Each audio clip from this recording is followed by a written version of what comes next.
ఉప్పు అలాగే పసుపు కారం వేసాను, బాగా గెలగొట్టి ఇప్పుడు ఆ దోశ మీద వేసుకుందాం. ఫ్రెండ్స్, ఇప్పుడు మనము కోడిగుడ్డు వేసేసాము. చక్కగా మొత్తం స్ప్రెడ్ చేయాలి. ఫ్రెండ్స్, చక్కగా ఎగ్ మిశ్రమాన్ని పైన వేసాను. ఆయిల్ వేసి కాలుస్తూ ఉన్నాను. బాగా కాగనియాలి, అంటే ఎర్రగా కాల్చుకొని తీసుకోవాలి. దోశ చక్కగా కాలుతూ ఉందండి, ఎర్రగా కాల్చుకొని తీసుకోవాలి. ఎంతో చక్కగా దోశ రెడీ అయిందండి. ఇప్పుడు సర్వ్ చేసుకుందాం మనం.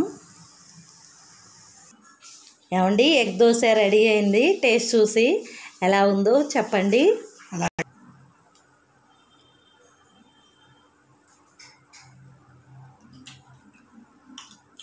ఎలా ఉందండి? సూపర్గా ఉంది. బాగుందా? కారం స్పైసీగా ఉందా? కూడా సమపాల్లో కలిపావు నువ్వు. ఓకే, థ్యాంక్ యూ అండి. చక్కగా చాలా బాగా చేశావు. బాగుంది. ఫ్రెండ్స్, మీకు నచ్చితే ఒక లైక్ చేయండి, షేర్ చేయండి, అలాగే సబ్స్క్రైబ్ చేయండి ఫ్రెండ్స్.